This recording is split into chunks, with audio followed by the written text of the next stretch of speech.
ભૂત, પ્રેત અને પિશાચ. આ 3 શબ્દો કે આ 3 ટર્મ આપણે ઘણી વખત સાંભળતા હોઈએ છીએ. બધાને એવું લાગે કે આ બધી એક જ વસ્તુ છે. ના, અલગ અલગ છે. ભૂત અલગ છે, પ્રેત અલગ છે અને પિશાચ અલગ છે.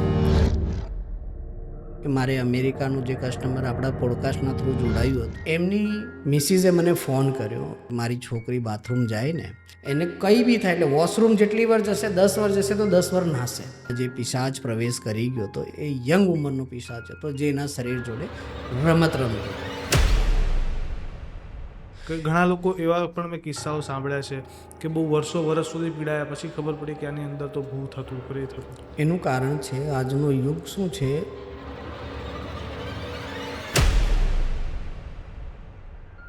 એ એક તમને બહુ સારો કિસ્સો કહું. આજે બી મને એમ બોડી વાઇબ્રેટ થવા લાગી જાય. મા કામાખ્યા મંદિરનું તમને કીધેલું, નીલાંચલ પર્વત પર એમનું ત્યાં જ આશ્રમ છે, મહામાઈના દરબારનું. એમણે કીધું કે બેટા આજે આપણે ભિક્ષા લેવા જવાનું છે અને તમારે મારી સાથે ચાલવાનું છે. જતાં જતાં અમે ભિક્ષા માંગવા શરૂ કરીને જેમ જેમ ગામડાઓમાં કર્યું ચાલ્યું, તો ધીરે ધીરે સૂર્યાસ્ત થવાનો સમય નજદીક આવ્યો. ગુરુજીએ કીધું કે બેટા હવે આપણો જવાનો ટાઈમ આવી ગયો છે આશ્રમ, તો પાછા જવાનું છે. અને અમારા ગુરુજીએ કીધું કે બેટા અહીંયા મને કંઈ નેગેટિવ ઉર્જા દેખાય છે, તો જેમ હું ચાલું ને તેમ મારા પગથિયાના બરાબર તમારે ચાલવાનું છે. મારા પગથિયા તમે નહીં છોડતા. બની શકે કે હું તમને વચમાં દેખાતો બી બંધ થઈ જવા, લેકિન જે મારા પગથિયા દેખાય ને એના ઉપર તમારે ચાલવાનું છે. તો ગુરુની આજ્ઞા પ્રમાણે ચાલવાનું ચાલુ કર્યું તો થોડી વાર થઈ. બોલે કા જા રહા હે બેટા. જેમ જેમ એ ચાલતા જાય તેમ તેમ પાછળથી અવાજનો જોર વધતો જાય. બેટા મેં યહાં ખડા હું, કિધર જા રહા હે તું. જેમ બોર્ડર પાર થઈ, બોર્ડર પાર થતાની સાથે જ અવાજ નીકળી, આ શિકાર હાથ સે ચલા ગયા. અને ગુરુ મારો મને દેખાવા લાગ્યા. મેં કીધું પ્રભુ આ શું માયા હતી. બોલે બેટા આ પિશાચ હતો. પણ કોઈ વ્યક્તિને આનો પ્રભાવ છે એની ખબર કઈ રીતના પડે બહુ જલ્દી? તમે જે કિસ્સો કીધો એના ઉપર તમને સરસ વસ્તુ કહું છું, એ બી કલકત્તાનું જ છે. તો એ વ્યક્તિએ શું કર્યું કે સવારે આપણે મોર્નિંગ વોક કરીએ ને, તો મોર્નિંગ વોક પાસે એક સરસ એવો બોલ એને દેખાતો હતો. લઈ લીધો. ભાઈ કોઈ માંગવા આવ્યું નથી તો લઈને ચાલતો થઈ ગયો કે ઘેરે આપણા પોતરા પોતરી રમશે આરામથી. તો એ વ્યક્તિ રોજ રાતે ઊંઘે ને સપનામાં એક અવાજ આવે, મારો બોલ આપ, મારો બોલ આપ, મારો બોલ આપ. સનાતન ધર્મમાં એવું માનવામાં આવે છે કે તંત્ર મંત્ર નેગેટિવ નથી, અને એમાં પણ સ્પેશિયલી જ્યારે વાત કરવામાં આવે બગલામુખી દેવીની વાત આવે. આ જે બગલામુખી છે શત્રુ પર તારા દેવીની સાધના પણ ઘણી, તારાપીઠની, હા, એ સાધનાના શું ઉપયોગ હોય છે ને કઈ રીતના થતી? એ તંત્ર ક્રિયાથી જોડાયેલી વસ્તુ હોય છે. પરંતુ આવી બધી સાધનાઓ કરીએ તો એના અમુક એવા નુકસાન પણ હશે કે કોઈ એવા? બિલકુલ નુકસાન થાય છે.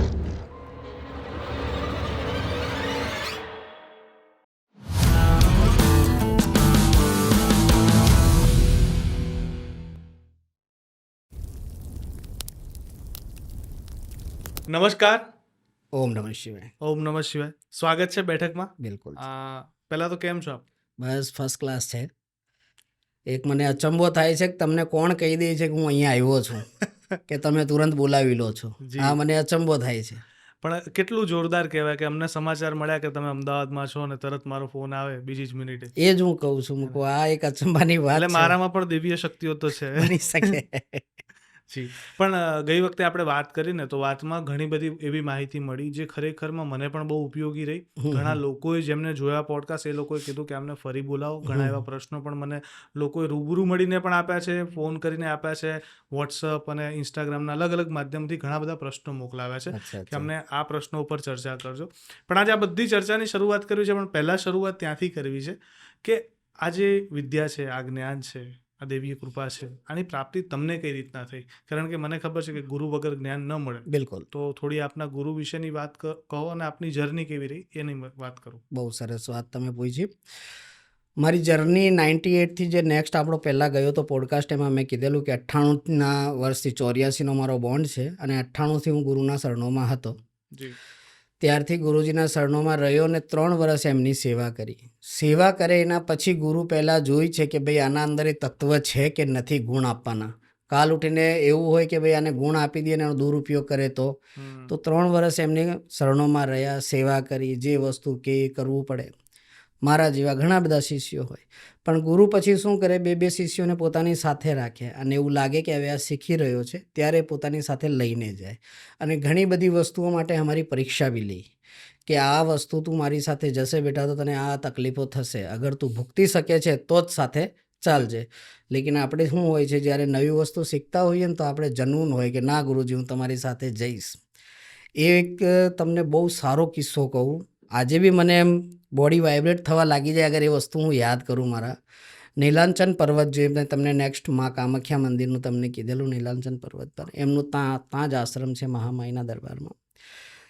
એમણે કીધું કે બેટા આજે આપણે ભિક્ષા લેવા જવાનું છે અને તમારે મારી સાથે ચાલવાનું છે, અને જ્યારે તમે મારી સાથે ચાલો તો તમને મારો અવાજ આવશે, તો તમારે બીવાનું નથી. એટલે અમે એક વખતે તો વ્યક્તિ શોર્ટ તો થઈ જાય ને કે ભાઈ આ વસ્તુ કેવી છે ગુરુજી, તો શું છે શું નહીં. કીધું કે વાંધો નહીં ગુરુજી, તમે કહેશો એ પ્રમાણે તમારી આજ્ઞાનું પાલન થશે.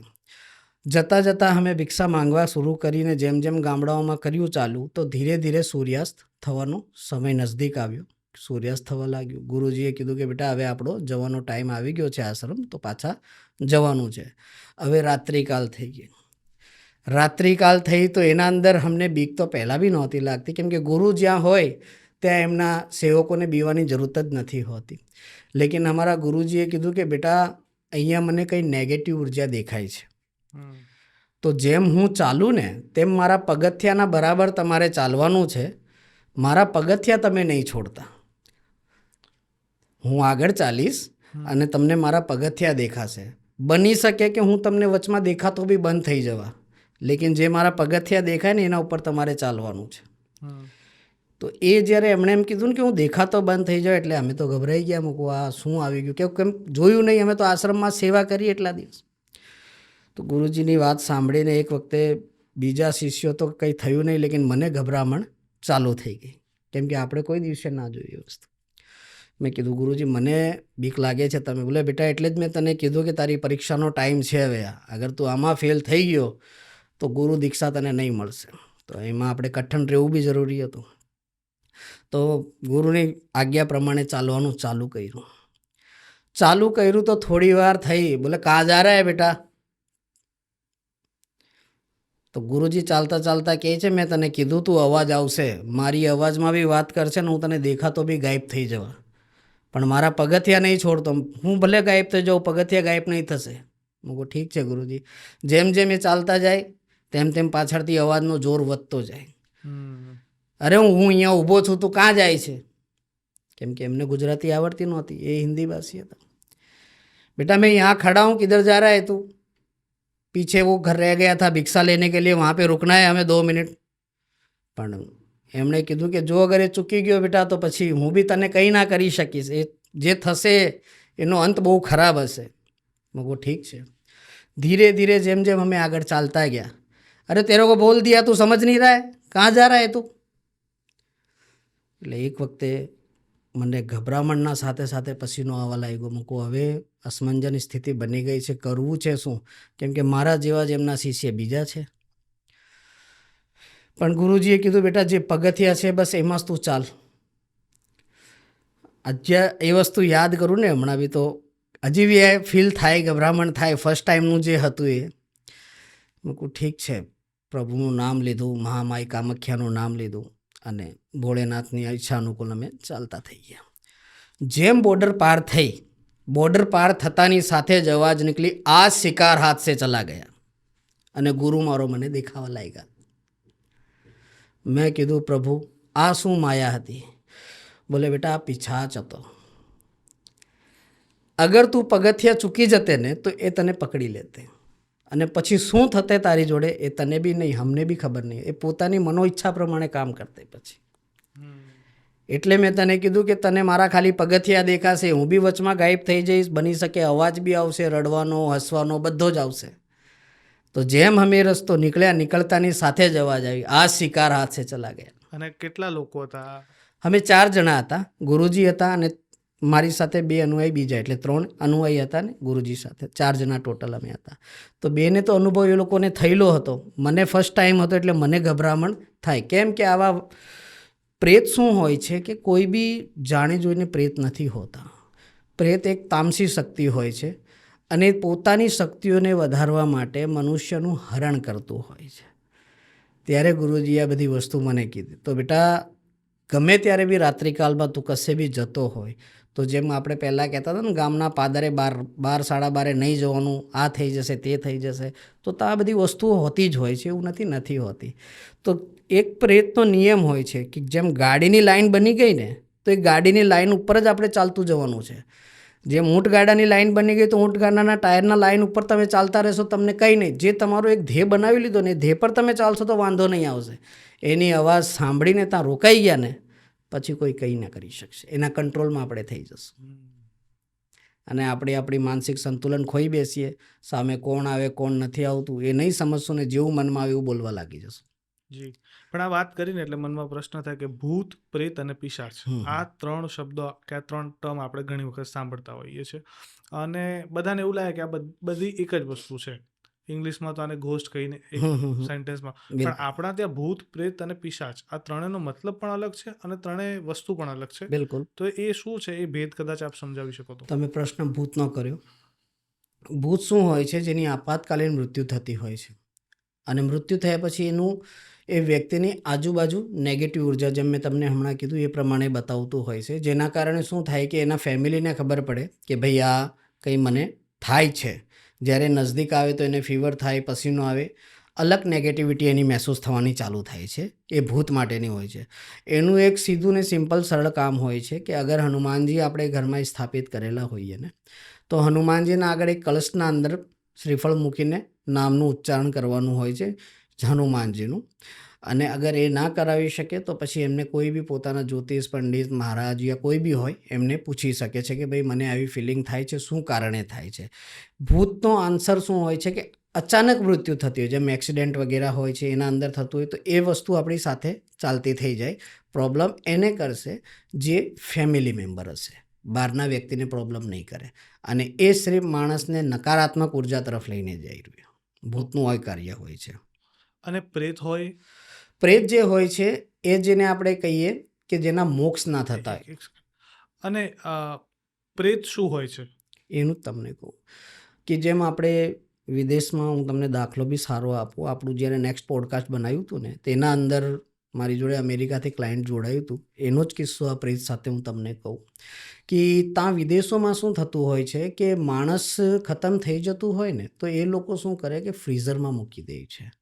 ફ્રીઝરમાં મૂકી દે કેમ કે કોઈ બી વસ્તુ ભૂખ લાગે ત્યારે જમવાનું જોઈએ આપણે અને નહીં ખાઈએ તો આપણા શરીરમાં પ્રોબ્લેમો ચાલુ થઈ જાય. એવી જ રીતે વ્યક્તિ જ્યારે ખતમ થતું હોય છે તો એનું અગ્નિદાન ત્યારે જ કરવાનું થતું હોય છે. અગર આપણે લાંબા સમય સુધી રાખીએ તો એ પ્રેતયોની થઈ જતી હોય છે અને એ પ્રેતયોની પછી શું થાય, મોક્ષ એનો ના થાય. મોક્ષ કરવા માટે એની પ્રતિક્રિયાઓ બધી અલગ હોય. અગર કોઈ વ્યક્તિના શરીરના અંદર એ પ્રેત પ્રવેશ કરી જાય છે, એ પારિવારિકમાં નહીં કોઈ બી વ્યક્તિમાં કરી શકે.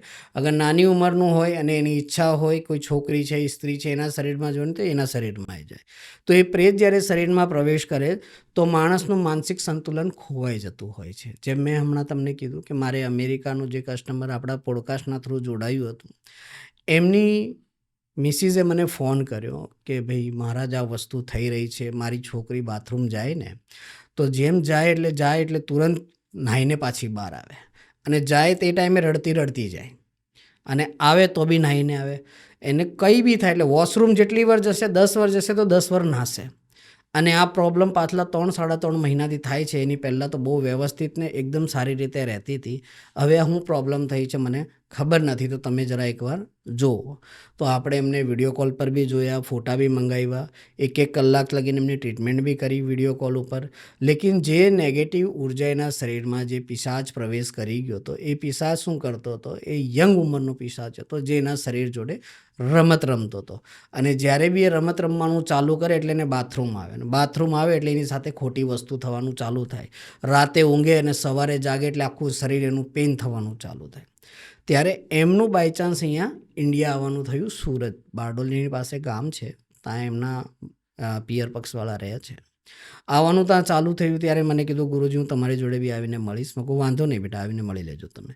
તો એ મળ્યું ત્યારે મેં અમને કીધું કે દીકરીના અંદર આ પિશાચ છે અને આ પિશાચ પ્રોબ્લેમ ક્રિએટ કરે છે, તો એને પરિપૂર્ણ રીતે આપણે ખતમ કરવો પડશે અને ખતમ થશે એના પછી જ દીકરી પાછી જેમ હતી એ પ્રમાણે થશે. તો હવે અહીંયાથી ગયા છે, ટ્રીટમેન્ટ એમની ચાલે છે. ઘણા કામ મહિનાના હોય, ઘણા 2 મહિનાના, ઘણા 3 મહિનાના બી હોય છે. પણ એ બચ્ચીની જિંદગી જે છે હાલ વર્તમાનમાં દયાજનક છે. કેમ કે આપણે નહીં ઈચ્છતા હોઈએ તો બી આપણે એ કાર્ય કરવું પડે એટલે આપણી એ દયાજનક સ્થિતિ થઈ જાય.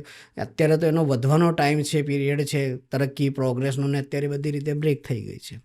પણ હવે પહેલાં કરતાં ઠીક છે, ધીરે ધીરે એના અંદર બદલાવ આવી રહ્યા છે, એવું નથી આવી રહ્યા. હજી 1.5 મહિનો એને લાગશે, ત્યાં લગીનમાં ભોળેનાથની દયાથી કમ્પ્લીટ એ ક્લિયર થઈ જશે ને પિશાચ એનો પીછો છોડી જશે. અચ્છા, એટલે આ પ્રેત અને પિશાચ બંને એક જ વસ્તુ? ના, અલગ અલગ છે. ભૂત અલગ છે, પ્રેત અલગ છે અને પિશાચ અલગ છે. પિશાચ શું કરતો હોય છે કે માણસની સોચન શક્તિ ખતમ કરી દેતો હોય છે. આજે જનરલી તમને કિસ્સો, મારે તો આવા ઘણા કિસ્સા છે, લેકિન તમને એવા કોઈ કિસ્સા કહું જે કોઈ દિવસે કોઈની સાથે ના થયા હોય અને ભગવાન કોઈની સાથે કરે બી નહીં. કેમ કે એક એવી પરિસ્થિતિ છે જે મેં જાણું છું કે સામેવાળો કેટલો હેરાન થયો છે. પિશાચનું કીધું ને તમે, પિશાચ એક એવી વસ્તુ છે કે માણસને પૂરી રીતે અંદરથી તોડી નાખે છે. દિવસના અંદર ઓકે રહી, વ્યવસ્થિત રહી. આપણે અહીંયા કલકત્તાની વાત છે. કલકત્તાનો એક કિસ્સો, એક નહીં 2 તમને કહીશ મેં. કલકત્તાનો કિસ્સો એવો છે કે પિશાચ એક સ્ત્રીના અંદર પ્રવેશ કરી લે છે અને પિશાચ કોણ પાછળ કરતું હોય આ બી હું તમને કહી દઉં, જે જલન ભાવનાવાળો વ્યક્તિ હોય.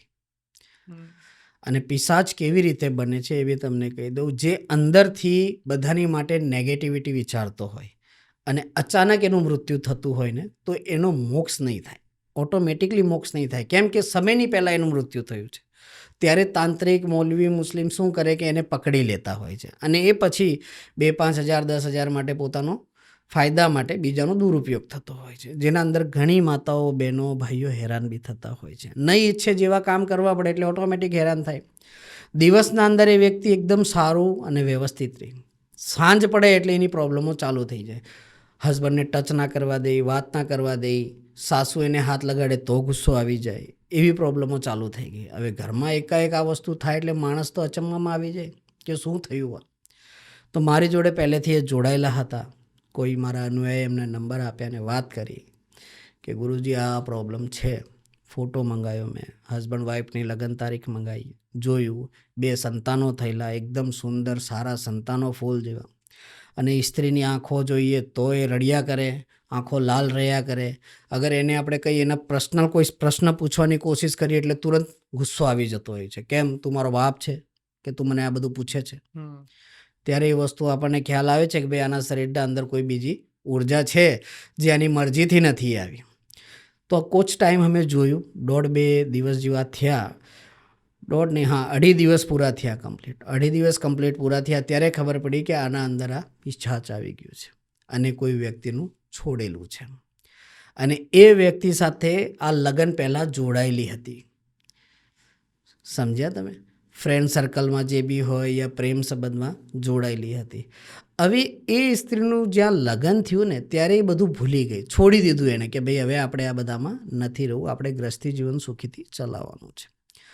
તો ગૃહસ્થી જીવનના અંદર ભેરવાઈ ગઈ. 4-4.5 વર્ષ થયા, સમય નીકળ્યો, એ વ્યક્તિ કશે એમને મળ્યો એટલે પાછી પેલી જૂની વાતો તો એકવાર યાદ તો આવે ને. બીજું કંઈ નહીં તો હાય હલો તો થાય. હાય હલો થયું ને વાતચીત આગળ વધી એટલે ધીરે ધીરે ફોન ઉપર મેસેજ આવવાના ને બધા ચાલુ થયા. કેમ કે એ વ્યક્તિને ખબર પડી ગયું કે આ પૈસાવાળી છે અને મારી જરૂરત આ પૂરી કરશે, એટલે એ એના ઇમોશનલથી રમવા લાગ્યો. પછી કોઈ એવી વસ્તુ એને ખવડાવી કે ખવડાવતાની સાથે જ પેલું પ્રેત એના પિશાચ એના શરીરમાં પ્રવેશ કરી ગયું. પિશાચ શરીરમાં પ્રવેશ કર્યું તો જ્યારે પેલા વ્યક્તિને એની જરૂર પડે ને, પિશાચ બી કોના શરીરમાં જાય? જેની સાથે વ્યક્તિ ફિઝિકલ થયેલું હોય યા બ્લડથી જોડાયેલું હોય. જેમ વશીકરણની ક્રિયાઓ હોય ને સેમ એ જ ક્રિયાના અંદર હોય છે કે ભાઈ અગર એ ફિઝિકલ જોડાયેલું છે તો એના શરીરમાં એ જઈ શકે છે. ભલે 10 વર્ષ પછી બી એ મળશે અને 10 વર્ષ પહેલાં એના રિલેશન એની જોડે થયા છે તો બી પિશાચ એના શરીરમાં જશે. કોઈ બી સંજોગોમાં અગર એ પ્રવેશ કરાવવા માંગે તો કરી શકે છે. હા, પણ એને વસ્તુ ખવડાવવાના દ્વારા એ વસ્તુ થાય. તો તો એને મીઠાઈના અંદર આપ્યું એટલે એ વસ્તુ એક્ટિવ થઈ 15 દિવસ થવા લાગે એટલે ઘરમાંથી એક વસ્તુ ગાયબ થવાની ચાલુ થઈ. હવે લગ્નને ઘણા વર્ષ થઈ ગયા અને ઘરમાંથી વસ્તુઓ ગાયબ થાય એટલે કોઈને વિશ્વાસ તો બેસે નહીં કે ભાઈ વહુ કરે છે આવું વસ્તુ, કોઈને વિશ્વાસ નહીં. અને એને પોતાને બી એ ખબર નથી કે હું આવું કરું છું. જેમ પેલાને જરૂર પડે એટલે એનો એ પ્રભાવ વધારે અને એને યાદ કરવાની કોશિશ કરે.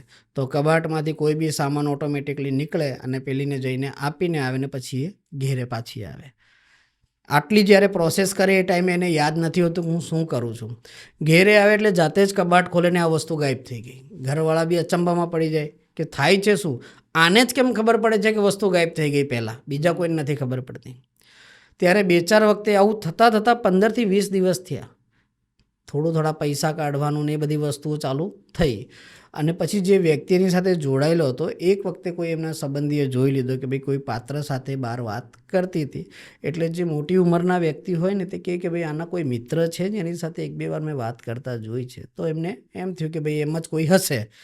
પણ જ્યારે એણે કીધું કે વાત તો કરતી હતી લેકિન કુછ અલગ જ સ્વભાવ હતો. તો બોલે કાં જોયું, બોલે અહીંયા જોયું. તો બોલે ઠીક છે હવે ધ્યાન રાખશું. ત્યારથી એ ધ્યાન રાખવાનું ચાલુ કર્યું. હવે ધ્યાન રાખવાનું ચાલુ કર્યું ને પેલાએ તો સેમ જ્યારે એને જરૂર પડી એટલે એનો પ્રભાવ વધાર્યો અને વસ્તુ મંગાવવાનું સ્ટાર્ટ કર્યું એટલે એના સાસુએ એનો હાથ પકડી લીધો. હાથ પકડ્યો એટલે જોરથી હાથને છોડાયું. એણે આંખોનો કલર ચેન્જ, બોલવાનો તરીકો બદલાઈ ગયો. તું તડાકાથી વાત, જે હસબન્ડના આવા પહેલાં જમે નહીં એ સાસુ સસરાને તું તડાકાથી બોલવા લાગી ગઈ. ત્યારે એમને અહેસાસ થયો કે આ તો નથી, કોઈ છે કંઈ બીજું જ. તો એણે હાથ છોડી દીધો. એની પાછળ જવાનું ચાલુ કર્યું. દૂર ઊભા રહ્યા અને જોયું કે ભાઈ આને આ વસ્તુ આપીને પાછી આવે છે. અને ઘેરે આવી એટલે સાસુમાં જ્યાં હતા ત્યાં બેઠા રહ્યા અને જોયું કે હવે આ શું કરે છે. અંદર ગઈને કીધું મમ્મી આ વસ્તુ ગાયબ થઈ ગઈ. સાસુમાએ કીધું દીકરા તે જ કરી છે ગાયબ, અમારી નજરોના સામે કરી છે. આ જો વિડીયો ફોનના અંદર કે તું આની જોડે મળી છે ને આને તે આપ્યું છે. એ હવે શું હોય કે આપણી આંખોના નજરેથી આપણે જોઈએ ને કે તું ચોરી કરે છે તો આપણે એ ભૂલી જઈએ કે આના અંદર કોઈ વસ્તુ છે. આપણે એમ સમજીએ કે આ ચોરી કરીને કોઈને આપે છે. લાંછન લગાવવાનું ચાલુ કરી દઈએ, એની મજબૂરી નથી સમજતા. હવે એની સ્થિતિ એવી બની ગઈ કે મરી બી ના શકે ને જીવી બી ના શકે. પછી એમણે આપણો સંપર્ક કર્યો આપણા કોઈ અનુયાયીના થ્રુ. જેમ મેં તમને પહેલાં કીધું જોડાયેલા હતા કે ગુરુજી આવી સ્થિતિ છે તમે જુઓ. જોયું તો ખબર પડ્યું કે ભાઈ એના અંદર પિશાચ છે અને એ પિશાચ શું કરે છે કે પેલાની જરૂરત પૂરી કરાવે છે.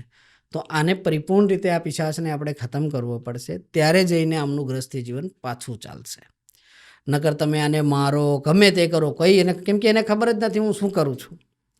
પછી જેમ પિશાચને આપણે ખતમ કર્યો, એનો મોક્ષ કર્યો. મોક્ષ કર્યા પછી સારું થતાં 1.5 થી 2 મહિના લાગે. કેમ કે સ્વાસ્થ્ય અંદરથી છે ને એકદમ નરમ થઈ જતું હોય, કમજોરીઓ ચાલુ થઈ જતી હોય છે. પછી બની શકે દવા વગેરે બી લેવી પડે કેમ કે ઘણી બધી વીકનેસી એ વસ્તુઓના દ્વારા આવી જતી હોય છે. પછી જે વ્યક્તિએ એને છોડ્યો હતો તેની પાછળ જ એ પિશાચને કર્યો તો એ વ્યક્તિએ ગાંડો થતા ફરવા લાગ્યો. કેમ કે પિશાચ શું હોય છે પોતાની મરજીથી કોઈની પાછળ નથી લાગતો. અગર કોઈ વ્યક્તિ લગાડે છે ને તો જ્યારે આપણે એને ખતમ કરીએ યા મોક્ષ કરીએ તો જતો એને નુકસાન પહોંચાડીને જાય છે. એટલે સામેવાળા પર ઓટોમેટિકલી નુકસાન પહોંચાડીને જાય.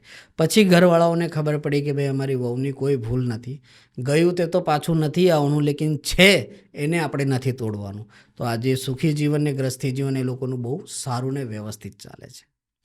તમે બહુ સરસ વાત કરી. પણ ઘણીવાર છે ને હવે એવું જોવા મળે છે કે મૃત્યુ પછી છે ને એક ક્રિયા થતી હોય છે જેને શ્રાદ્ધ, પિંડદાન આ બધું હવે લોકો ઓછું કરે છે. કદાચ એના લીધે આ ભૂત, પ્રેત, પિશાચ આનું પ્રમાણ વધે કે લોકોનો મોક્ષ ન થાય એવું બની શકે? બની શકે, બિલકુલ બની શકે. આપણે ઇન્ડિયામાં બી આજકાલ તો ધીરે ધીરે લોકો શું છે આ વસ્તુમાં એમ કે ટાઈમ નથી એટલે આપણે એક નિશ્ચિત ટાઈમ કરીએ અને બધા ભેગા થઈએ અને શોક સભા કરી દઈએ અને કામ પતી જાય. જો બુજુર્ગોની આ વસ્તુઓ કોઈ આજથી નથી બનાવેલી, આદિકાલથી ચાલતા આવ્યા છે. આપણે ભણી ગયા, ગણી ગયા, બધું કરી લીધું. એનો મતલબ એવો નથી કે આપણે બહુ એડવાન્સ થઈ ગયા. એ રીતિ રિવાજોથી આપણે જોડાઈને રહેવું જ જોઈએ. દાગ સંસ્કાર જે દિવસે આપીએ એ દિવસે ઘરના જ્યાં લગીન બોડી ઉઠે નહીં ત્યાં લગીન ઘણા લોકો તો ઘરમાં ચૂલો બી નથી હળગાવતા. જમવા મૂકવાનું નહીં થાય.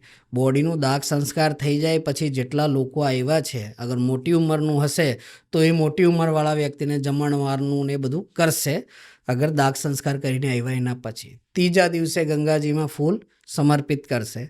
ઘણી જગ્યા જેમ આપણે અમારે સુરતમાં તાપી નદી છે, એટલે તાપીમાં શું છે કે સૂર્યાસ્ત થયા પછી બી દાગ સંસ્કાર તાપતી વહેતા પાણીની સાક્ષીના અંદર થઈ શકે, કેમ કે રાજા કરણની ધરતી છે એટલે ત્યાં બી થઈ શકે છે, અને ફૂલ બી એના અંદર સમર્પિત થઈ જાય એટલે મોક્ષ ત્યાં બી કરાવી શકાય છે. ઘણા લોકોનું પ્રથા હોય કે આપણે ગંગાજીમાં જ કરાવવાના છે, તો એ લોકો ગંગાજીમાં કરાવે. અને ઘણા શું હોય છે કે જેમ હમણાં તમને કીધું કે વિદેશના અંદર આ સિસ્ટમ હોય છે કે ભાઈ એ લોકો એક ટાઈમ નિશ્ચિત કરે કે બધા એકસાથે ભેગા નહીં થઈ શકે, અને કેમ કે વર્કિંગ ટાઈમ જ એવા છે એ લોકોના, તો બોડીને કોલ્ડ રૂમના અંદર મૂકી દે છે, જેના દ્વારા શું થતું હોય કે દાગ સંસ્કાર એક ટાઈમ જેમ સન્ડે નિશ્ચિત થયો ને સન્ડેમાં દાગ એને આપી દીધો, પછી એના અંદર એના ફૂલ જેટલે એને જે અસ્થિઓ, અમારામાં ફૂલ કે અસ્થિઓને એક ઘડાના અંદર મૂકીને હોલ્ડ રૂમમાં મૂકે. પછી હોલ્ડ રૂમ મતલબ જે વેટિંગ રૂમના અંદર, યા તો એ જે વેટિંગ રૂમ કરે એ લોકો જઈને ત્યાં કરશે, મહિને 2 મહિને વર્ષે ત્યાં જઈને જલપરવા કરશે, યા પછી આપણે પોતે જવાનું થાય ગમે ત્યારે બી થાય ત્યારે જઈને આપણે કરવાનું. તો એટલા દિવસ સુધી આપણે તો ભૂખા નથી રહેવાના ને, આપણને ભૂખ લાગે એટલે જમવાનું તુરંત જ જોઈએ આપણને.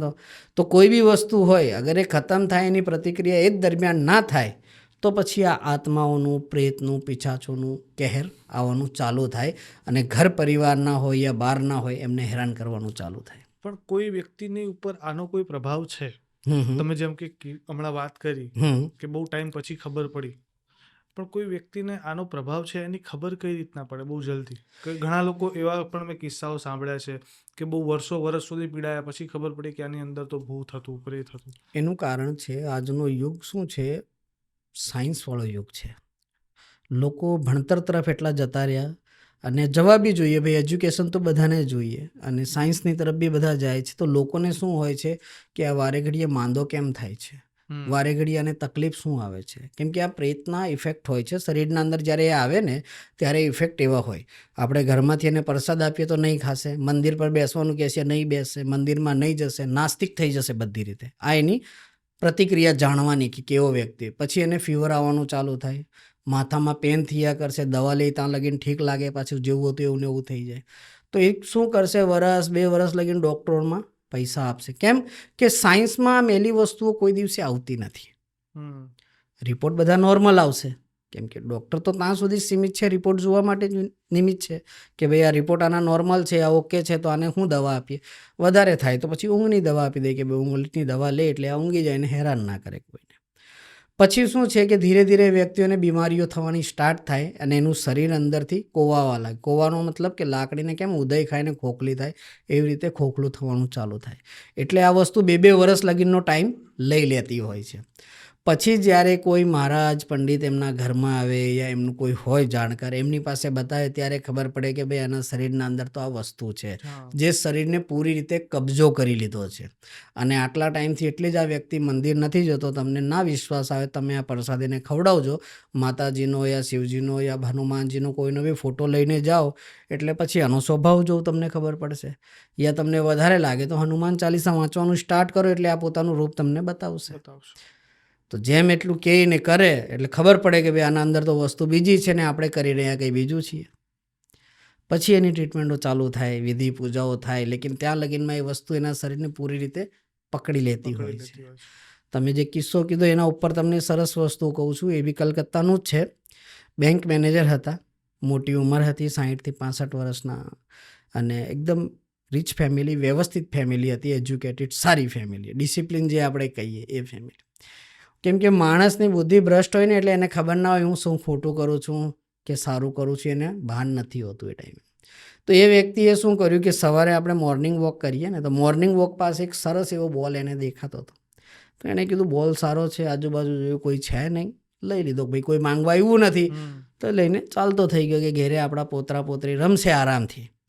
એ જેમ બોલ લઈને ઘરમાં એન્ટર થયો અને ઘરમાં મૂક્યો, ત્યાં લગીને તો કોઈ પ્રોબ્લેમ ના આવી.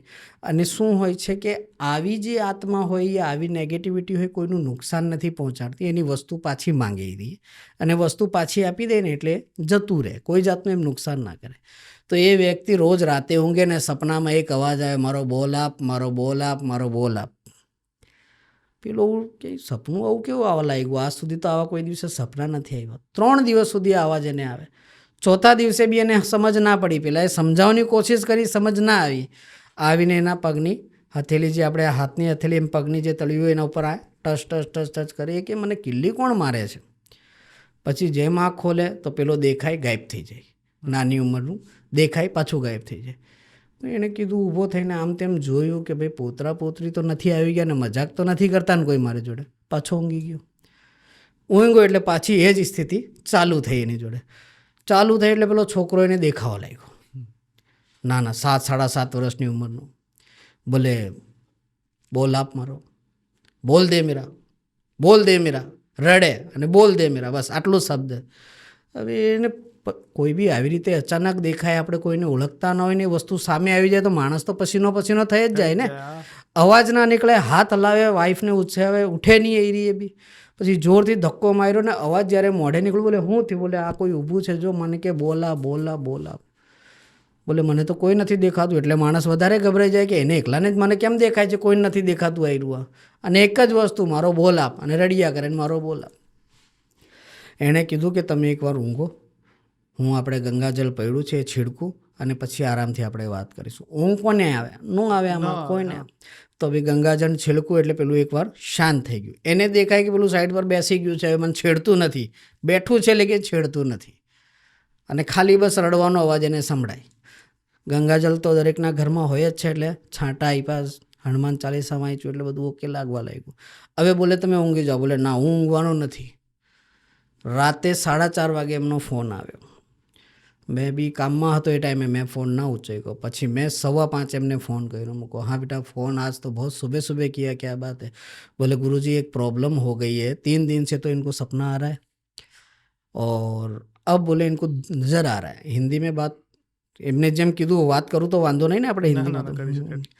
तो बोले अब उसको नज़र आ रहा है और बार बार उसको ऐसे लगता है जैसे कोई सुई चुभ हो रहा है और इसको दिख रहा है, रो रहा है. बोले मेरे को क्या बोल रहा है? बोला मेरा बोल दो, मेरा बोल दो, मेरा बोल दो.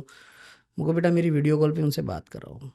बात કરી આપણે, વાત કરી એટલે મેં કીધું કે મૂકું શું લાગે છે? બોલે મહારાજ 3 દિવસથી મને બોલ આપવાની ખાલી સપનામાં આવતું હતું કે મારો બોલ આપ, મારો બોલ આપ, મારો બોલ આપ. કેમ કે જ્યારે વિનાશકાલે વિપરીત બુદ્ધિ હોય ને ત્યારે આપણે એ ભૂલી જતા હોઈએ કે આપણે પેલો બોલ લાવ્યા હતા ને એટલે આ બધું થાય છે. એ બધું માઇન્ડમાંથી નીકળી જતું હોય છે. અને હવે બોલે મહારાજ મને 3 દિવસ તો ઊંઘ સપનામાં આવ્યું ને હવે 2 દિવસથી ઊંઘ નથી આવતી. આવી રીતે થાય છે ને હજી બી પેલો મારી સામે બેઠો છે.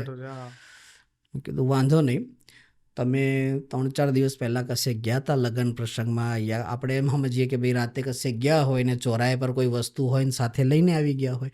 બોલે ના મહારાજ, હું કશે જ નથી જતો. જેમ બેંકમાંથી છૂટું છું એને ઘેરે આવીને રેસ્ટ રૂમમાં ઊંઘી જાઉં છું. પછી હું કોઈ કામ નથી કરતો. ઓકે, વાંધો નહીં. પછી મેં મૂકો તમારો હાલનો રિસેન્ટનો આખો ફોટો મને મોકલો અને વિડીયો કરીને મોકલો મને. રાતે મોર્નિંગના અંદર બધું જોયું અમે. 6:15 7:30 વાગ્યા ત્યાં લગીને બધી વસ્તુ આપણી સામે ક્લિયર થઈ કે ભાઈ આ કોઈ વસ્તુ લાવ્યો ખરા છે અને એને યાદ નથી, બુદ્ધિ ભ્રષ્ટ થઈ ગઈ છે. કે મેં એની મિસિસને કીધું કે આને યાદ નહીં આવશે, તમારા ઘરમાં કોઈ વસ્તુ એવી લાવ્યા જે નવા પ્રકારની વસ્તુ હોય? બોલે હા, એક દિવસે સવારે આ બોલ લઈને આવ્યા હતા. મૂકો ત્યાંથી જ બધું શરૂઆત થઈ છે. આ કોઈ નાના પ્રેતની આત્મા આવી ગઈ છે. કેમ કે જ્યારે કોઈ અચાનક બચ્ચું ખતમ થઈ જતું હોય છે, જેમ એ બચ્ચું 7 સાડા 7 વર્ષનું હતું, તો એની જે ઈચ્છાની વસ્તુ હોય બધી એની ત્યાં જ મૂકીને આવવાની હોય છે જ્યાં દફનાવીએ ને આપણે એને. કેમ કે બચ્ચાઓનો દાગ સંસ્કાર ના થાય એટલે એને દફન ક્રિયા થાય. તો ત્યાં એને દફનાયો ને એના ઉપર એ બધી વસ્તુઓ મૂકીને એ બોલ બી ત્યાં મૂકી દીધો. અને એ બોલે બહાર આવી ગયો તે દિવસે ને પેલા વ્યક્તિ સાથે લઈને આવી ગયા. તો મેં કીધું બેટા એ બોલ તમારે ત્યાં જ લઈને જવું પડશે ને આની સાથે તમે જાઓ. આ બધું કરતાં કરતાં અમને 9:30 જેવું મોર્નિંગના થઈ ગયા. વિડીયો કોલ પર જ વાત થતી હતી. મેં કહું ત્યાં જ જાઓ. હસબન્ડને કહો કે તમે જોગિંગ કરતા હતા એવી રીતે જ તમે જોગિંગ કરો ને આ બોલ તમને ક્યાં દેખાયો હતો? તો જોગિંગ કરતાં કરતાં એમને કીધું કે આ બોલ મને અહીંયા દેખાયો હતો. બોલો ત્યાં જ એને મૂકી દો. જેમ એણે બોલતા મૂકો હવે રાતે 12 વાગ્યા પછી તમે આવજો અને પછી મને કહેજો આ બોલ કાં તમને દેખાય છે. કેમ કે એ સ્થાન સુમસાન જગ્યા હતી જ્યાં એ બોલ હતો ને, એ સુમસાન જગ્યા. એટલી જલ્દી એ બોલ ઉપર કોઈની દ્રષ્ટિ ના પડે. લેકિન જેમ મેં કીધું એમ કે વિનાશકાલે વિપરીત બુદ્ધિ, જ્યારે બુદ્ધિ આપણી કામ ના કરે તો ગમે તેવી વસ્તુ થઈ શકે.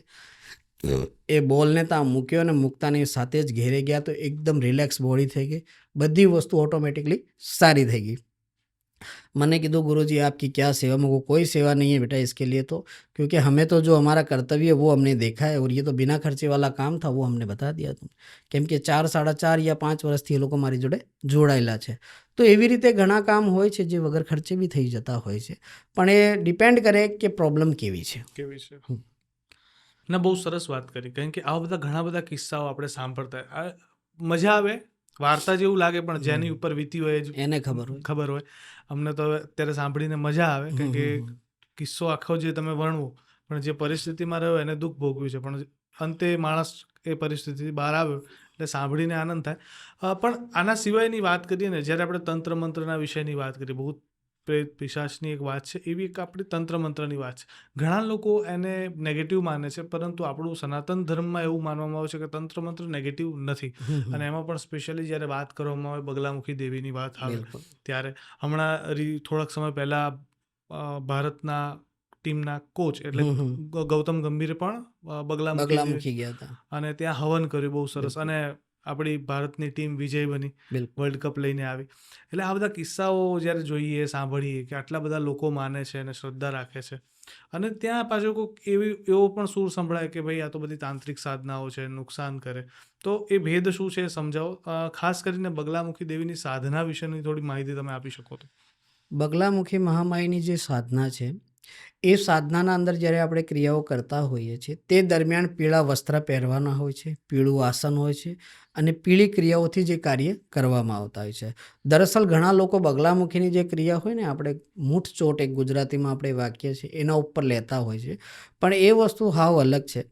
આ જે બગલામુખી છે શત્રુ પર વિજય પાવવા માટે કરાતા હોય છે લોકો, વિજય પ્રાપ્ત કરવા માટે, કે ભાઈ અમારો શત્રુ કંઈ બગાડે નહીં. અને કોઈ બી રીતે આ તો દરેક વ્યક્તિને મારા હિસાબે તો દર વર્ષે કોઈ વ્યક્તિએ કરાવી જ જોઈએ, જેના કારણે એ લોકોની વૃદ્ધિને તરક્કી થાય. કોઈ આ નેગેટિવ ઉર્જા નથી, પોઝિટિવ છે. એ બધા પ્રકાર છે બગલામુખીની અંદર. મૂઠ ચોટની અલગ ક્રિયા છે, શત્રુ વિજયની અલગ ક્રિયા છે. લેકિન આ જે શત્રુ વિજય માટેની જે ક્રિયાઓ હોય છે ને, તેનાથી શું થતું હોય છે કે આપણા ઘર ઉપર કોઈ નેગેટિવિટી ઓટોમેટિક ખતમ થઈ જતી હોય છે, પ્રગતિના સોર્સ આપણા ઘટી ગયા એ વધવા લાગી જતા હોય છે. તો દરેક જાતકે મા બગલામુખીના દ્વારે જઈને આ ક્રિયા કરાવવી જોઈએ, જેનાથી એમને બેનિફિટ દરેક રીતે થાય, ખાસ કરીને પોતાના શત્રુઓથી બચવા માટે, એમનું નુકસાન કરવા માટે ના થાય. જેવી રીતે તમે કીધું ગૌતમ ગંભીર ત્યાં ગયા હતા ને એમણે કર્યું હતું, તે વિજય પ્રાપ્તિ માટેનું કર્યું હતું, જેના દ્વારા તમે એમ માની લો કાલ ઉઠીને આપણા દર્શક કહેશે તો એવી રીતે તો અમે બી બધું કરાવી લઈએ તો શું ખબર અમે બધી વસ્તુમાં જીતી જઈએ, એવું નથી હોતું. આ એક આસ્થા છે આપણી, અને આપણે આપણા હિન્દુ અને સનાતન ધર્મમાં જોડાયેલા છીએ તો એ આસ્થાથી આપણે જોડાયેલા છે. આપણને વિશ્વાસ છે કે આ શક્તિ, આપણે આ ઉર્જાનો ઉપયોગ કરીશું તો આપણી વિજય જરૂર થશે. તો અગર એ વિશ્વાસથી તમે જશો તો 101% તમારી જીત થશે એના અંદર. અચ્છા, હવે તમે વાત કરીને તો મને મારું ધ્યાન જાય છે કે એક સાધના તારાદેવીની સાધના. હા, મા તારાપીઠની. હા, એ સાધનાના શું ઉપયોગ હોય છે ને કઈ રીતના થતી હોય છે? એ તંત્ર ક્રિયાથી જોડાયેલી વસ્તુ હોય છે. ત્યાં તંત્ર મંત્રની ક્રિયાઓ થતી હોય છે. પહેલાં તો એક સમય ત્યાં બલિ વગેરે બી થતી હતી, હવે બલિ ઉપર બ્રેક આવી ગયો છે એટલે ત્યાં બલિ બંધ કરી નાખી છે. અને અગર ત્યાં ગુપસુપમાં કરે છે તો આપણને ખબર નથી, બાકી જ્યાં સુધી મને ખ્યાલ છે ત્યાં લગીન તો નથી કરતા હતા. તારાપીઠનો મેન ઉપયોગ જે મા કામાખ્યા, મેં તમને કીધું નીલાંચન પર્વત ઉપર જે છે ત્યાં માતાનું ગર્ભ પડ્યું હતું, અને એના ઉપર કલકત્તામાં મહામાઈના દરબારના અંદર ઉપરનો ભાગ પડ્યો હતો, જેને તારાપીઠ આપણે કહીએ છીએ. ત્યાં જે ઉપરના ભાગ છે તેના ઉપરની આ બધી પ્રતિક્રિયાઓ હોય છે, અને એના ઉપર તંત્રથી માણસો શું કરતા હોય છે કે પોતાના ફાયદા માટે ખોટા પ્રયોગો કરાવવાના સ્ટાર્ટ કરતા હોય છે. તો તે ક્રિયાઓ છે ને જનરલી જ્યાં ચિતા સળગતી હોય ને તે સ્થાન ઉપર કરવામાં આવતી હોય છે. એટલે મા તારાપીઠની શક્તિઓ ત્યાં ઉજાગર કરીને પછી એ ક્રિયા કરવામાં આવતી. પરંતુ આવી બધી સાધનાઓ કરીએ તો એના અમુક એવા નુકસાન પણ હશે કે કોઈ એવી વસ્તુ હશે જે ખાસ ધ્યાન રાખવી પડે, જો ધ્યાન ન રાખવામાં આવે તો પછી? બિલકુલ નુકસાન થાય. જેમ મેં તમને હમણાં એમ કીધું કે મેં મારા ગુરુ પાસે શીખતો હતો ત્યારે ગુરુએ મને કીધું કે બેટા તારે જેમ હું ચાલું મારા પગથિયા પ્રમાણે તું ચાલજે તો તારું કંઈ નુકસાન ના થાય. કેમ કે કોઈ બી સિદ્ધિ હાસિલ કરીએ ને તો ગુરુ તો આપણને પહેલાં જ જોઈએ, અને એમના જ્ઞાનથી જ વ્યક્તિ આગળ વધી શકે છે. એટલે મેં એમના સવારા જેમ જેમ ચાલતો ગયો તો મારું કંઈ નુકસાન ના થયું. અગર હું એમણે કીધું કે તું પગ આમ તેમ મૂકી દે, એમ નહીં મૂકતો અને મેં મૂકી દેતે તો મારું ત્યાં નુકસાન થઈ જતે. એટલે ગુરુની જે વિદ્યાપીઠ છે એના દ્વારા આપણે ચાલવાનું થતું હોય છે. ઘણીવાર તમે ગુરુની ચર્ચા કરી તો મેં તમને નાથ સમુદાયની એક બહુ સરસ વાત છે, એ તમને હું સમજાવું. વાંધો નહીં ને, થોડો ટાઈમ જાય તો. નાથ સમુદાય એક બહુ મોટો પંથ છે. નાથ સમુદાયમાં શું હોય છે કે એ સિર્ફ ભજન કીર્તન કરતા હોય છે. એક સંત થયા હતા જેમનું નામ મચ્છંદરનાથ કરીને હતું, અને નાથોનું કામ ભિક્ષાનું હોય છે, એમની ગાદી હોય છે. ઘણા લોકો ગાદી ઉપર આપીને જતા હોય ને ઘણા બોલાવે એટલે એ પોતાની ભિક્ષા માટે ત્યાં જતા હોય છે. આજકાલનો પીરિયડ થઈ ગયો ભિક્ષા નહીં ને ડાયરેક્ટ ગુરુને બોલાવે યા નાથોને બોલાવે કે તમે ઘેરે આવો, પગલાં મૂકો એટલે એ ઘેરે આવે. અને પહેલાંના ટાઈમમાં નાથો જતા હતા ભાઈ, કેમ કે બધા એટલા કેપેબલ ના હોય કે ઘેરે બોલાવી શકે. તો મચ્છંદરનાથજી ભિક્ષા માટે જતા હતા. એમના એક શિષ્ય હતા જી ગુરુ ગોરખનાથ. એમને બી ઉત્પત્તિ કેવી રીતે થઈ એ બી હું તમને કહીશ. તો મચ્છંદરનાથજી ભિક્ષા માટે ગયા, અને ગયા એટલે એક સ્ત્રી આવી, બોલે પ્રભુ શું કરું, 8 વર્ષ લગ્નને થઈ ગયા છે ને ઘરમાં કોઈ કિકારી કરવાવાળું નથી, એટલે કોઈ બાળક નથી. તો ગુરુજીએ કહ્યું, મચ્છંદરનાથજીએ બોલે બેટા ये भभूत ले और इसे तो खाने के अंदर खा जा. હવે તે ટાઈમે નાથો શું હોય, નાહવાનું નહીં હોય, પ્રભુની ખાલી ભક્તિ કરવાની હોય ને શિવની સાધના કરતા હોય છે અને પોતાના ગુરુઓની સાધના કરતા હોય છે. કેમ કે તે ટાઈમે સંપ્રદાય ધીરે ધીરે નાથ સમુદાય ચાલુ થયું હતું એ ટાઈમ. એટલે લોકોને શું એમ થાય કે આ હું આપી ગયો, હું તો નથી ખાવાની. એણે પડીકા લીધી, જેમ એ ગયા ને રાખ ફેંકી દીધી. એ જ્યાં ફેંકી ત્યાં છાણાનો ઢેર લાગેલો, તે ગાઉ ને એ બધી બેઠી હોય ને એ જગ્યાએ એને ફેંકી દીધી. ઘરની પાસે આપણે નથી કરવું. બોલે વાંધો નહીં. હવે ગુરુ ફરતા ફરતા ફરતા 2-4 વર્ષ પછી પાછા આવ્યા. એમને તો ખબર કે ભાઈ આ બચ્ચીને મેં આપેલું હતું. તો મચ્છંદરનાથજી આવ્યા, બેટા ભિક્ષાન દે. આવ્યું, બોલે બેટા કિકારી નથી સંભળાઈ રહી, બોલે ઘરના અંદર. બોલે ગુરુજી કંઈ થયું જ નથી. એવું તો બની જ નહીં શકે બેટા, તને હું ભભૂત આપીને ગયો તે ખાધી નહીં હશે. બોલે નહીં ગુરુજી, મેં ભભૂત છે ને બી ગઈ હતી એટલે મેં ખાધી નહીં. તો રે બોલે ગાંડી, ભભૂત કાં નાખી? બોલે મેં ગાયું ત્યાં બેઠી છે ને ત્યાં નાખી. તો ત્યાં ગયા એટલે ત્યાં જે છાણાનો ઢેર લાગેલો હતો ને, જેમ આપણે ધડકન કેમ ધ્રુજે, તે જગ્યા ઉપર ધક ધક ધક, પેલા છાણાના અંદર ફીલ વસ્તુ આપણને ક્લિયર દેખાય કે અહીંયા ધક ધક થાય છે. પેલી કે અહીંયા રોજ રાતે છે ને જોર જોરથી અવાજો આવે છે. એટલે ગુરુજી સમજી ગયા મચ્છંદરનાથજી કે આ તો મારો જે આપેલી ભભૂત છે એના અંદરથી જે થવાનું હતું એ તો થયું જ છે. પછી એમણે કહ્યું કે બેટા ખડા હો જા, તેરા ગુરુ આ ગયા હે. મચ્છંદર આ ગયા, ખડા હો જા બેટા. તુરંત છાણામાંથી એક વિવિધ શક્તિ દ્વારા એક વસ્તુ તૈયાર થઈને બહાર ઊભી થયું ને એકદમ સાક્ષાત તેજસ્વી બાળકના રૂપના અંદર ગુરુ ગોરખનાથ ઉત્પન્ન થયા. ત્યારે એમણે કહ્યું કે પ્રભુ મુझे आप किस नाम से बुलाओगे? तो कहा बेटा तू गोबर में से तैयार हुए हैं तो संसार आपको गुरु गोरखनाथ के नाम से जानेगा. એટલે ત્યાં ગુરુ ગોરખનાથ જેમનું નામ પડ્યું ને ત્યાંથી પડ્યું. તો જ્યારે આ સંતો પોતાના શિષ્યોને શીખવાડતા હોય, વિદ્યા આપી દેતા હોય તો એ લોકો એમને એક પીઠ આપી દેતા હોય. પીઠનો મતલબ ગાદી આપીને પોતાના કર્મમાં પાછા જતા રહે. કેમ કે એમને મોહ માયાથી કોઈ મતલબ નથી હોતું કે ભાઈ આ મારો શિષ્ય છે, મેં ઉજાગર કર્યો છે આની સાથે, એવું નથી હોતું. એ સ્થાન આપી દીધું પછી જતા રહે. તો એમ કરતાં કરતાં એ કામરૂ પ્રદેશ જતા રહ્યા. કામરૂ પ્રદેશ ગયા એટલે કામરૂના અંદર શું હોય છે, કુછ દિશાઓ બાંધેલી હોય છે કે આની બોર્ડર પાર થાય એટલે માણસ પોતાની શક્તિ છિન્ન કરી દેતો હોય છે ને ભાન ભૂલી જતો હોય છે, સ્ત્રીઓના રૂપમાં ખોવાઈ જતો હોય છે. આ બહુ સરસ વાક્ય છે જે હું તમને કહી રહ્યો છું ને સત્ય ઘટના પર આધારિત છે, જે શાસ્ત્રોમાં લખેલી છે એની હું વાત કરી રહ્યો. તો ત્યાં સ્ત્રીઓના ઘેરામાં બંધાઈ ગયા ને એ સ્ત્રીઓ સાથે જોડાવાનું ચાલુ થઈ ગયું એટલે એમની બધી શક્તિઓ છિન્ન થવા લાગી. એમને ખબર નથી કે હું મચ્છંદરનાથ છું, કેટલો મોટો નાથ છું, એ બધું એમના માઇન્ડથી નીકળવા લાગ્યું. તો ગુરુને હોદવા માટે ગુરુ ગોરખનાથ બી ફરતા હતા. તો ગુરુ ગોરખનાથની ત્યાં સુધીમાં એટલી પ્રતિ થઈ ગઈ કે લોકો એમને નામથી જાણવા માંડ્યા. તો ટોન મારવાવાળા બી તો હોય ને, કેમ કે મચ્છંદરનાથજીને ત્યાં જતા તો જોયા હતા કામરૂ પ્રદેશ, લેકિન આવતા કોઈ નહોતું જોયું. તો એક વ્યક્તિ કહે બોલે તું આટલો મોટો સંત છે અને લોકોનું ભલું કરે છે, તારો ગુરુ તો પેલી સ્ત્રીના ચરણોમાં પડ્યો છે, એને ત્યાંથી છોડાવ. હવે ગુરુ ગોરખનાથ શું કરતા હતા કે લોકોની સમસ્યા દૂર કરતાં કરતાં એ ભૂલી ગયા કે મારે ગુરુનું બી ધ્યાન કરવાનું છે. તો એણે કીધું તમે કાં જોયા મારા ગુરુને? બોલે કામરૂ પ્રદેશના અંદર આ ઘરના અંદર સ્ત્રી સાથે રહે છે, કેમ કે શક્તિઓ છીન થઈ ગઈ હતી એમની. તો એ દરમિયાન પછી કામરૂ પ્રદેશ પોતે ગુરુ ગોરખનાથ સ્ત્રીનું રૂપ ધારણ કરીને આવ્યા. એક નૃત્ય કહીએ ને આપણે નાચીએ, નૃત્યનું રૂપ ધારણ કરીને આવ્યા અને પછી ગીતો ગાવાનું ચાલુ કર્યું. ગુરુ ગોરખનાથ પોતે ગીત ગાતા હતા કે મચ્છંદરનાથને જગાવવા માટે, કે જાગ મચ્છંદરનાથ, કે જાગ મચ્છંદરનાથ, તેરા ચેલા ગુરુ ગોરખ આયા. પણ એમને સમજ ના પડી. 3 દિવસ 4 દિવસ કરતાં આ જ વસ્તુ કે જાગ મચ્છંદર જાગ, તેરા ચેલા ગુરુ ગોરખ આયા, જાગ મચ્છંદર જાગ, તેરા ચેલા ગુરુ ગોરખ આયા. હવે ગોરખનાથને એ વસ્તુ જેમ બોલતા ગયા તેમ મચ્છંદરનાથજીની શક્તિઓ આવવાની ચાલુ થઈ કે આ તો મારો શિષ્ય મને બોલાવી રહ્યો છે અને ત્યાં હું આ કઈ મોહ માયામાં ખોવાઈ ગયો છું અને મારી શક્તિઓ કેમ છીન થઈ ગઈ. પછી ગોરખનાથે કહ્યું કે પ્રભુ હમણાં નહીં નીકળો, રાત્રિકાલના અંદર તમારું બી રૂપ સ્ત્રીનું કરવું પડશે તમારે. અગર પુરુષ તત્વમાં આપણે રહેશું તો બંને અહીંયા બંધાઈ જશું. તો નીકળવા માટે તમારે બી સ્ત્રી રૂપ ધારણ કરવું પડશે. તો જેમ રાત્રિકાલ થઈ, સ્ત્રી રૂપ બંદેવ ગુરુ ચેલાએ ધારણ કર્યું ને એ કામરૂ પ્રદેશની રેખા પાર કરી અને પછી પ્રથા ચાલુ થઈ કે ગુરુથી મોટો બી એનો ચેલો હોય છે. આ ત્યારથી ચાલુ થઈ. અને જે નાથ હોય ને તે કાનફાડા હોય, જેમ મેં અહીંયા પહેર્યા છે એ લોકો પોતાના કાન ફાડીને અહીંયા કુંડળ પહેરતા હોય, જેને નાથ કહેવામાં આવે. નાથ સંપ્રદાય તે ત્યારથી ચાલુ થયા છે. પણ એની પાછળનો મર્મ શું રહેલો છે?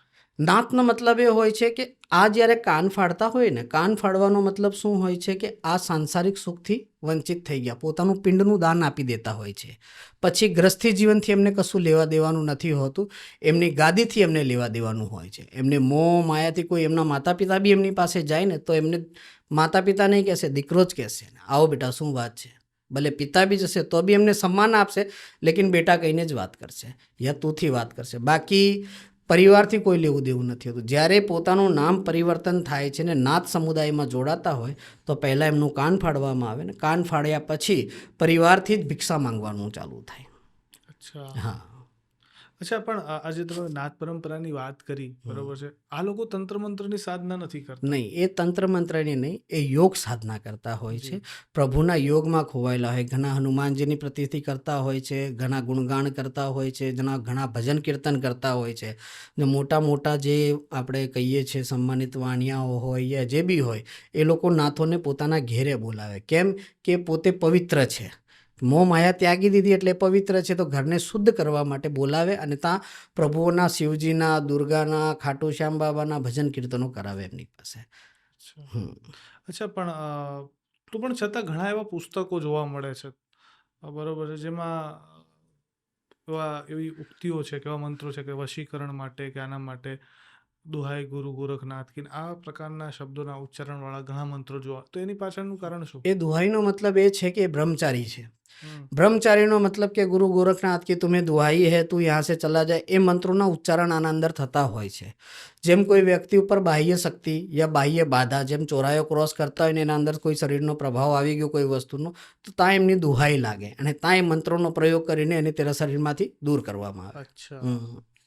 અચ્છા, પણ હવે સાથે સાથે એ પણ છે કે ઘણીવાર છે ને વ્યક્તિ પાસે પૈસો આવે ને એટલે સૌથી પોતાની જાતને બતાવવા માટે એટલે અહંકાર વશ થઈ જતો હોય છે. બિલકુલ.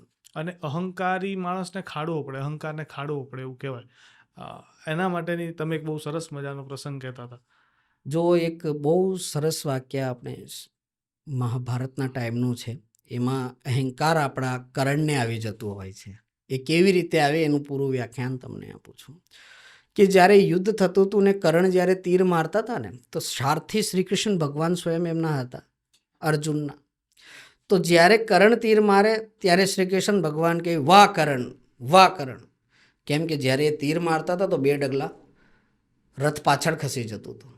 અને જેમ અર્જુન તીર મારતા હતા, તીર મારે એટલે થોડુંક જ રથ હલે કર્ણનું. પાછો કર્ણ તીર મારે એટલે શ્રી કૃષ્ણ ભગવાન સ્વયં સારથી બનીને જે રથ પર બેઠા એ રથ પાછળ જઈ રહ્યું છે, એનો મતલબ સામેવાળો તો બહુ મોટો ધુરંધર છે. તો પાછો જેમ કર્ણ તીર મારે એટલે પાછું પેલું રથ 2 કદમ પાછળ જાય ને પાછો શ્રી કૃષ્ણ ભગવાન કહે વાહ કર્ણ વાહ કર્ણ. તો અર્જુને આ વસ્તુ જોઈ લીધી એટલે એને એમ તકલીફ તો થાય ને કે મારા સારથી બનીને તારીફ સામેવાળા શત્રુની કેમ કરે છે, તકલીફ તો થાય ને. તો એમણે કહ્યું કે પ્રભુ રાત્રિકાલ થયો, યુદ્ધ વિરામ થયો, તે ટાઈમે કહ્યું કે પ્રભુ તીર તો હું બી ચલાવું છું, ધનુધારી હું બી છું, તો તમે કર્ણનું કેમ વાહ કરણ કરો છો? બોલે અર્જુન આજ इसका જવાબ નહીં દૂંગા, इसका જવાબ મેં કલ દૂંગા. કેમ કે એમને ખબર હતી કે આજે કરણનો અંત થશે, પણ એમને કીધું નહીં, કેમ કે રચિતા બી એ જ હતા ને, પ્રભુ શ્રી કૃષ્ણ જ હતા રચિતા. તો કાલે એનો અંત થશે, તો એ દરમિયાન આની જે વાત છે એનો જવાબ એને મળશે. પણ અર્જુનને ઊંઘ ના આવી. હવે સૂરજ ક્યારે ઉગે ને ક્યારે યુદ્ધ ચાલુ થાય ત્યાં એ ગણનામાં એ લાગી ગયો. આજે તમે અહંકારની વાત કરો છો ને એમાં તે શ્રી કૃષ્ણ ભગવાન એની જોડે મળેલા છે, કરણ જોડે મળેલા છે, કંઈ ને કંઈ અમારી વાત એમને કહી છે, એના ગુપ્તચર બની ગયા છે. એને એમ વહેમ થઈ ગયો. વહેમ થયો, બીજા દિવસે યુદ્ધ ચાલુ થયું, વિરામ ખતમ થયું ને યુદ્ધ સ્ટાર્ટ થયું અને કરણનો અંત થયો. કરણનો અંત થયો. अंत થતાની સાથે जो देखो श्री कृष्ण बोल रहे थे ना वाह करण आज उनका अंत हो गया और मेरे ही बाणों से हुआ. बोले अर्जुन अभी भी तुझे अहंकार है कि तेरे बाणों से हुआ है, तेरे बाणों से नहीं हुआ है. कल तुमने एक प्रश्न किया था मुझे रात्रि काल में कि प्रभु आप बताओ मेरे सारथी हो कि आप उसकी क्यों तारीफ कर रहे हो? आप ये मुझे बहुत विडम्बना है कि आप उसकी बार बार में करण के लिए बोल रहे थे. तो बोले अर्जुन अब ये युद्ध अभी विराम हो रहा है और युद्ध संपन्न भी हो रहा है, तो आज इसका जवाब तुम्हारी आंखों के सामने मैं तुम्हें दूंगा. अब विराम हो गया तो तुम इस रथ से उतरो नीचे. बोले नहीं प्रभु पहले आप उतरो. बोले अर्जुन समझ, रथ से तू उतरेगा उसके बाद मैं उतरूंगा तो ही ये चीज़ें तुम्हारे समझ में आएगी. बोले ठीक है. अर्जुन उतर्या नीचे. ઉતર્યા અને સાથે જ ત્રિલોકીનાથ પ્રભુ શ્રી કૃષ્ણ જેમ નીચે ઉતર્યા, ઉતરતાની સાથે જ પેલું રથ બ્લાસ્ટ થઈ ગયું, એટલે સળગી ગયું ઓટોમેટિક. અને અર્જુન હક્કા બક્કા થઈ ગયો. બોલે આ શું થયું પ્રભુ? બોલે यही मैं समझाना चाहता था कि जब कर्ण तीर मारता था तो 2 कदम हमारा रथ पीछे सरकता था, जबकि तुम्हारे साथ त्रिलोकीनाथ मैं स्वयं हूँ, तेरा सारथी बना हुआ हूँ, और जो ऊपर ध्वजा है उस ध्वजा के अंदर साक्षात हनुमान जी विराजमान है जो तुम्हारे रथ की रक्षा कर रहे हैं, और ये सूर्य का दिया हुआ रथ है, उसके बावजूद 2 कदम ये पीछे जा रहा है. इसका मतलब तुम सोचो कि कर्ण के तीर में कितनी ताकत है.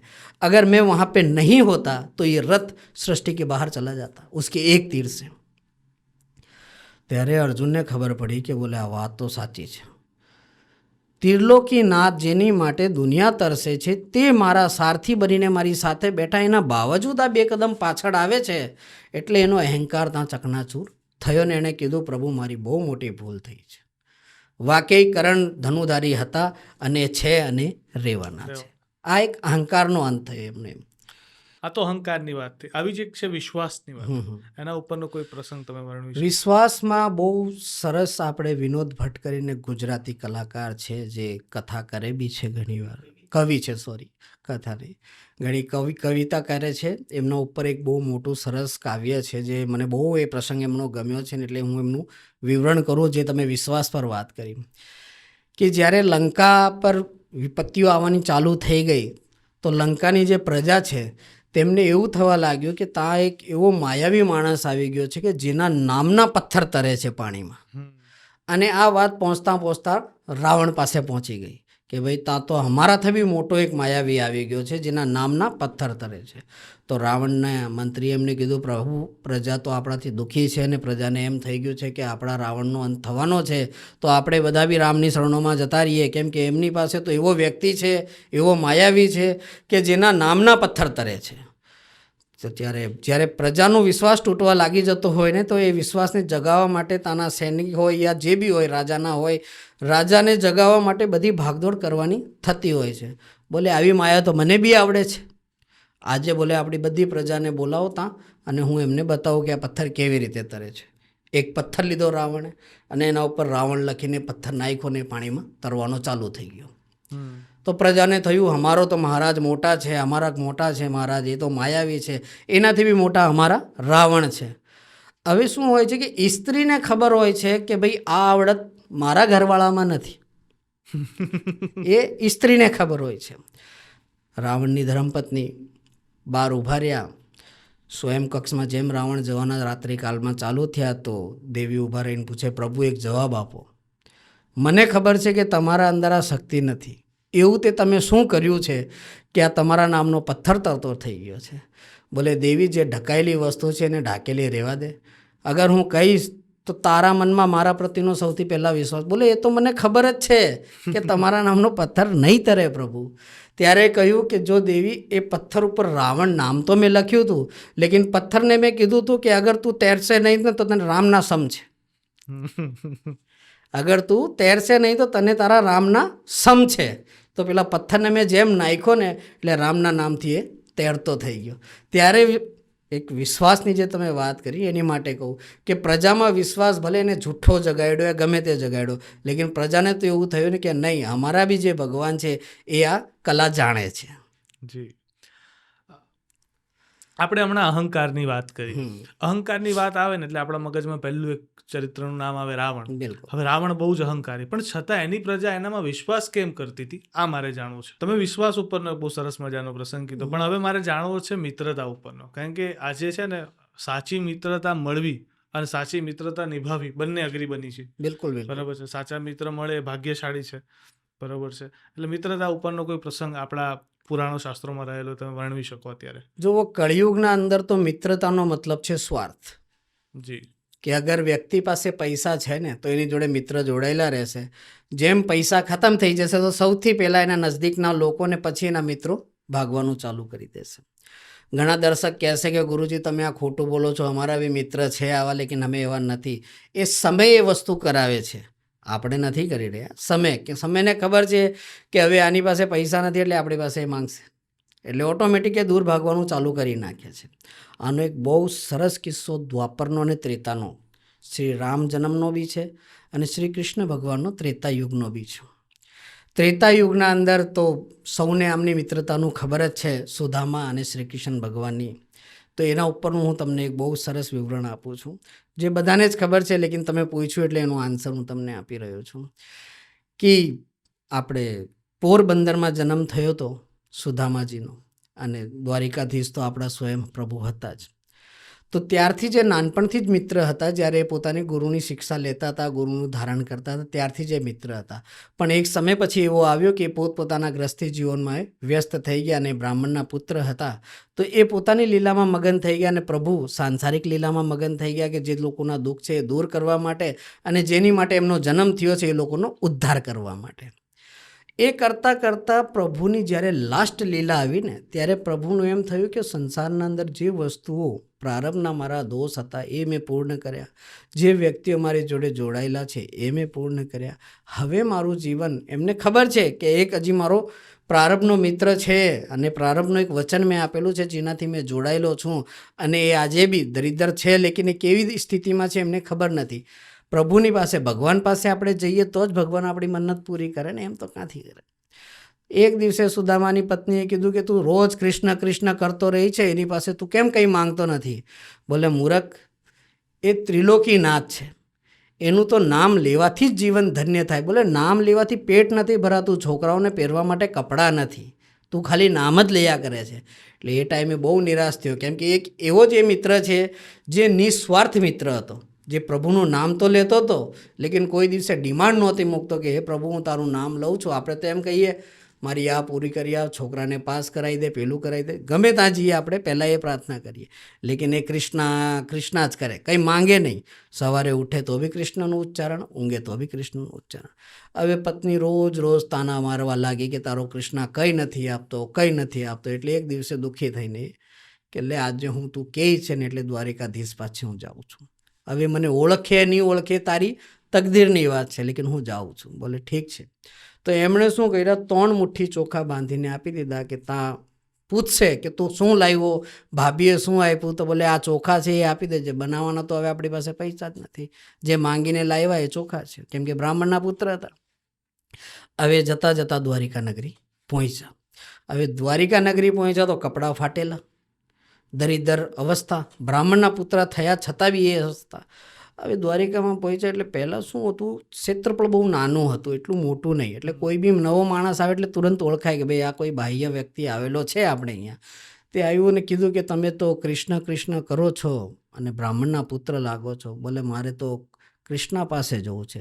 અચ્છા કૃષ્ણ પેલો, ગામમાં તો ઘણા બધા કૃષ્ણના નામના હોય છે, એટલે કે પેલો કૃષ્ણ ધોબીનો છોકરો, પેલાનો છોકરો. બોલે ના, તો બોલે ત્રિલોકીનાથ પાસે જવું છે. બોલે ત્રિલોકીનાથ પાસે? તું ગરીબ બ્રાહ્મણ, કપડાં તારા બરોબર નથી, એ તો રાજમહેલોમાં રહેવાવાળા રાજા છે, તાને કેવી રીતે ઓળખે છે? બોલે એ મારા મિત્ર છે. એટલે લોકો તો હસવા લાગી જાય ને, એક તો જમીન પર હોય ને એક આસમાનમાં હોય, મેળ કેવી રીતે ખાય?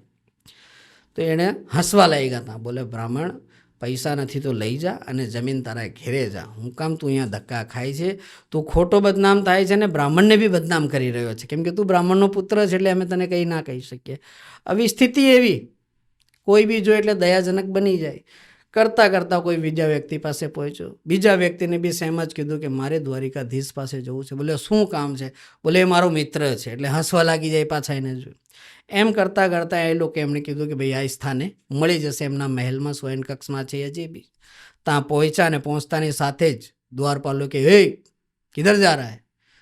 बोले मेरा मित्र से मिलने के लिए. तेरा मित्र कौन है यहाँ पे?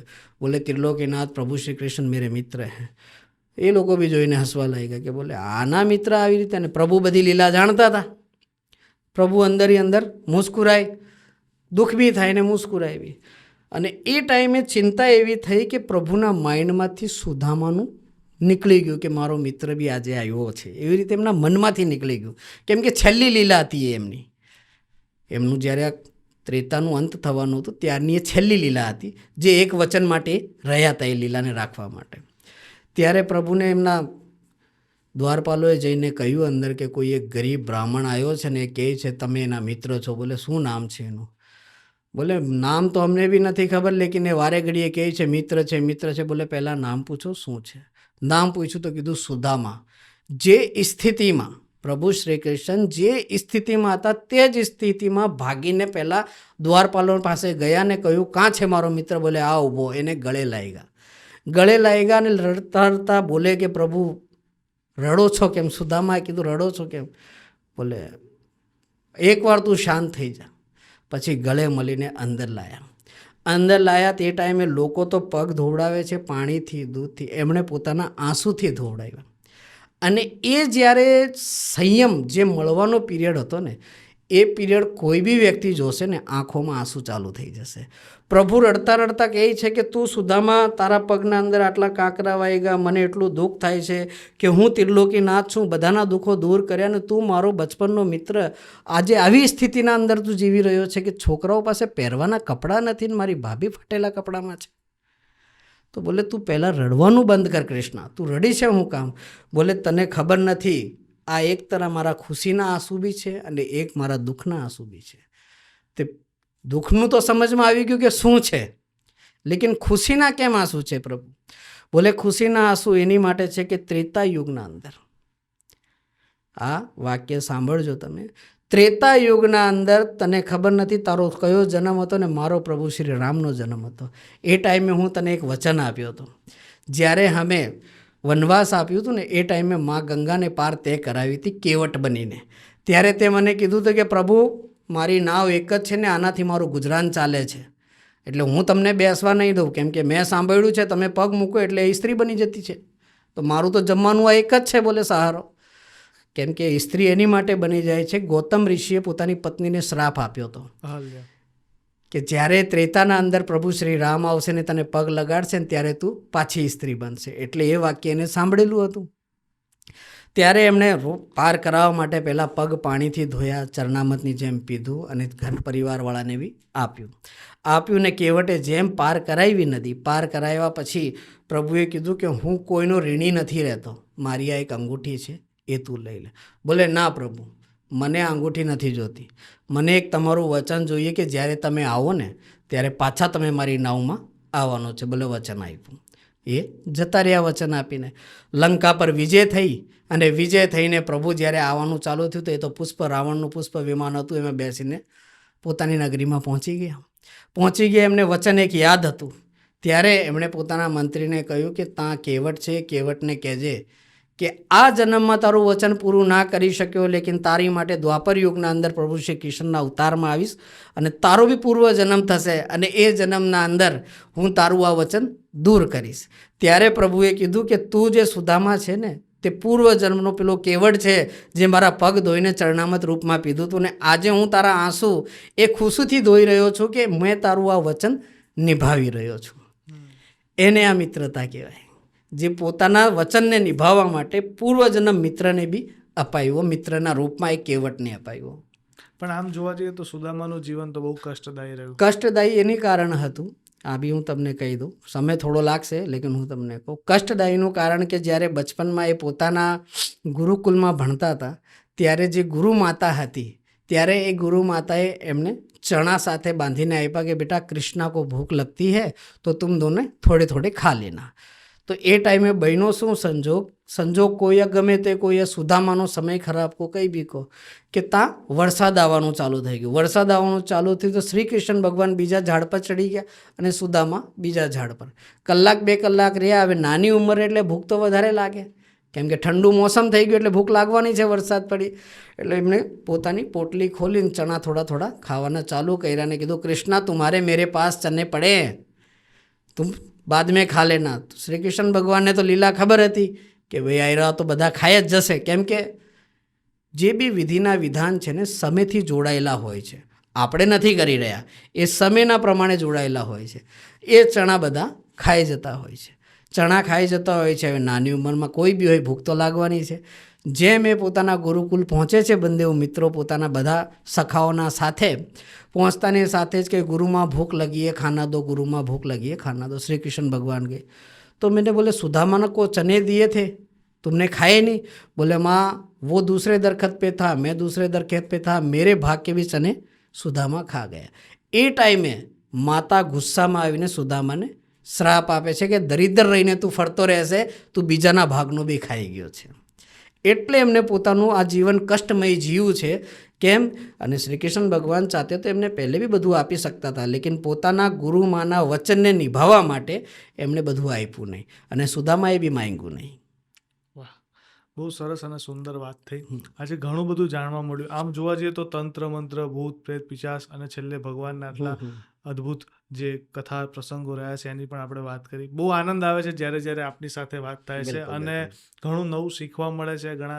ઘણી એવી વાતો છે જે કદાચ આપણે કથાઓના રૂપમાં બધી સાંભળેલી છે, ટીવી સિરિયલમાં જ્યારે આવે ત્યારે જોઈ છે, પણ જ્યારે કોઈક બોલીને કહેતું હોય તો એ કથા સાંભળવાનો લાહો કંઈક અલગ જ હોય છે. થેન્ક યુ સો મચ કે તમે બેઠકમાં જોડાયા. આશા રાખીએ કે આપણે આગળ પણ આવી જ વાતો કરતા રહીએ. ઓમ નમઃ શિવાય. ઓમ નમઃ શિવાય.